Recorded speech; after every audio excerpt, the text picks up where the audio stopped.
सभी साथियों को राम राम नमस्कार। कैसे हो आप सभी?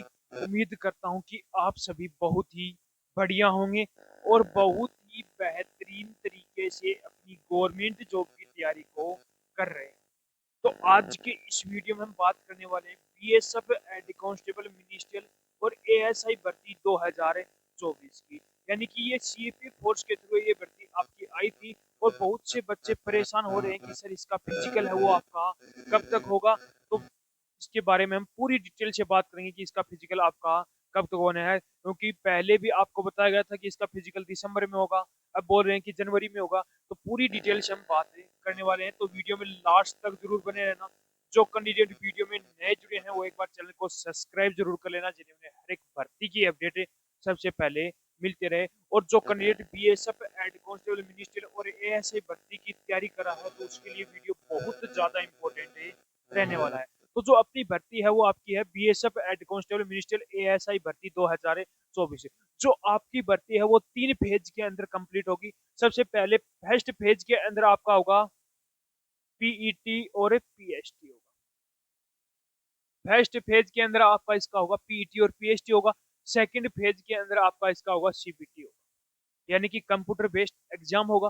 उसके बाद में आपका स्किल टेस्ट होगा, स्किल टेस्ट होगा। अब बहुत से बच्चों की परेशानी कहाँ रही है कि इसका अभी तक फिजिकल नहीं करवा गया है, क्योंकि बहुत दिनों से बच्चे वेट भी कर रहे हैं कि सर इसका फिजिकल कब होगा, इसका फिजिकल कब होगा। तो आपकी एक आरटीआई आई थी 7 दिसंबर को।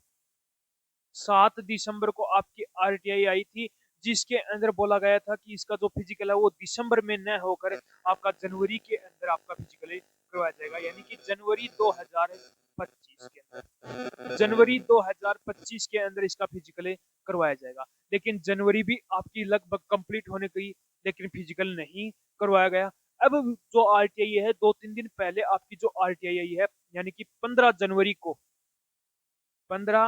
जनवरी को जो आरटीआई आई है उसके अंदर बोला गया है कि इसका कोई कारणवश दिसंबर में न होकर इसका जो फिजिकल है वो क्या कब होगा, जनवरी या फरवरी में। जनवरी या फरवरी 2025 के अंदर इसका फिजिकल होगा। अब उन्होंने दो डेट बोल दिया कि जनवरी में भी हो सकता है और फरवरी में भी हो सकता है। यदि अब भी इसका यदि ये सफल नहीं हो पाता है, यानी कि फिजिकल नहीं हो पाता है, तो ऐसे मान के चलो कि इसका फिजिकल लगभग आपका फरवरी के अंदर नहीं होगा। जनवरी के अंदर तो होगा नहीं, लेकिन फरवरी के अंदर भी इसका फिजिकल नहीं होगा। अब हो सकता है, कैसे हो सकता है? क्योंकि आपके पहले क्या चल रहे थे, सीआईएसएफ फायरमैन के आपके फिजिकल चल रहे थे, जो आपके 20 जनवरी को कंप्लीट हो जाएंगे। 20 जनवरी को आपके इसके फिजिकल कंप्लीट हो जाएंगे। उसके बाद में सारी फोर्स क्या है, खाली है। तो ऐसे मान के चलो कि 20 जनवरी से 4 फरवरी तक आपकी सारी फोर्स खाली है, क्योंकि 4 फरवरी यानी कि 5 फरवरी से लगभग 5 फरवरी से आपके किसके चालू है फिजिकल, आईटीबीपी के फिजिकल चालू है। यानी कि फिर से आपकी ये फोर्स बिजी हो जाएंगी। यानी कि 20 जनवरी से 4 फरवरी के बीच में ये फिजिकल करा सकते हैं। लेकिन इस दिन भी आपका यदि फिजिकल नहीं होगा तो मान के चलो कि मार्च के अंदर ही होगा। अब फरवरी के अंदर आपका फिजिकल क्यों नहीं होगा? क्योंकि फरवरी के अंदर आपके आईटीबीपी के फिजिकल है और एसएससी जीडी 2025 के आपका एग्जाम रहने वाला है।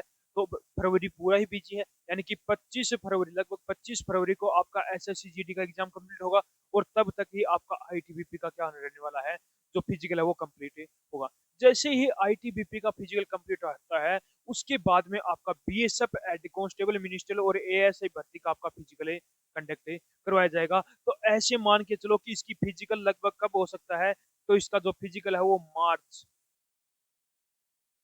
मार्च 2025 के अंदर इसका फिजिकल कंडक्ट करवा सकते हैं। यानी कि ज्यादा लंबा इसके अंदर खींचेंगे नहीं, लगभग मार्च के अंदर इसका फिजिकल करवा सकते हैं। तो जो कैंडिडेट की तैयारी कर रहे हैं वो साथ साथ अपनी फिजिकल के साथ साथ एग्जाम की और टाइपिंग टेस्ट की भी तैयारी करना स्टार्ट कर दो। और जो एसएससी जीडी 2025 की तैयारी कर रहे हैं तो उसके लिए तो बहुत सुनहरा मौका है, क्योंकि जिसने बीएसएफ का फॉर्म अप्लाई किया है और एसएससी जीडी 2025 की तैयारी कर रहा है, तो जो एसएससी जीडी का जो एग्जाम पैटर्न है वही सेम आपका बीएसएफ का रहने वाला है। वही मैथ रहने वाली है, मैथ्स मैथ्स रहेगी, reasoning, maths reasoning, GK GS, और इंग्लिश और हिंदी में से आपका क्या रहेगा, एक सब्जेक्ट रहने वाला है। यानी कि इंग्लिश भी हो सकती है, यानी कि इंग्लिश भी कर सकते हो और हिंदी भी कर सकते हो, दोनों सब्जेक्ट आप कर सकते हो। यानी कि दोनों नहीं, ऐसे नहीं कि आप दोनों सब्जेक्ट कराओ, एक यानी कि इंग्लिश भी चूज कर सकते हो और हिंदी पे आप चूज कर सकते हो। यानी कि जिस जो एग्जाम पैटर्न आपका एसएससी जीडी का है, वही एग्जाम पैटर्न आपका बीएसएफ हेड कांस्टेबल मिनिस्ट्रियल और एएसआई भर्ती का रहने वाला है। तो जो एसएससी जीडी की तैयारी कर रहा है, तो उसके लिए तो बहुत सुनहरा मौका रहने वाला है। अब बात करते हैं कि जो पिछली जो भर्ती थी, उसके अंदर एक बड़ा झटका बच्चों को लगा था। वो झटका क्या लगा था कि जिस कैंडिडेट के ज्यादा मार्क्स थे एग्जाम के अंदर, वो रह गया था, और जिसके कम मार्क्स थे वो उसका क्या हो गया, सिलेक्शन हो गया। वो कैसे हुआ? क्योंकि उसने क्या किया था, स्किल टेस्ट यानी कि टाइपिंग टेस्ट पर भी ध्यान दिया था। बहुत से बच्चे क्या करते हैं, सिर्फ एग्जाम पर ज्यादा ध्यान देते हैं, टाइपिंग टेस्ट पर ध्यान नहीं देते हैं। तो पिछली बार हो चुका है कि जिसके ज्यादा मार्क्स थे उसकी टाइपिंग कम थी, और जिसके कम मार्क्स थे उसकी टाइपिंग अच्छी थी। तो जिसके कम मार्क्स थे वो आज उसका सिलेक्शन हो चुका है। तो साथ साथ अपनी पीईटी और पीएचडी की तैयारी करो, साथ साथ सीबीटी और स्किल टेस्ट की भी तैयारी करना स्टार्ट कर दो। सुबह शाम अपनी पीईटी और पीएचडी की तैयारी करो, उसके बाद में आपका जो भी टाइम बचता है उसके अंदर एग्जाम और जो स्किल टेस्ट यानी कि टाइपिंग टेस्ट की भी तैयारी करना स्टार्ट कर दो। यानी कि तीनों को टारगेट लेके चलोगे, तब जाकर आपका क्या रहने वाला है, सिलेक्शन। और जो आपका फिजिकल है, वो ऐसे मान के चलो कि मार्च, यानी कि टारगेट आप मार्च का लो, तो मार्च के अंदर आपका 99% आपके चांस हैं कि इसका मार्च के अंदर आपका फिजिकल कंडक्ट करवा दिया जाएगा। तो मैंने सारे के सारे आपके डाउट क्लियर कर दिए हैं। यदि अभी भी कोई बच्चे का कोई डाउट बचा हो, तो वो कमेंट बॉक्स में कमेंट जरूर करना, जिसका मैं जल्द से जल्द रिप्लाई कर पाऊंगा। तो उम्मीद करता हूँ कि आपको हमारा वीडियो पसंद आया होगा। तो एक बार लाइक शेयर सब्सक्राइब जरूर करना, और कमेंट करके जरूर बताना कि आपको हमारा वीडियो कैसा लगा।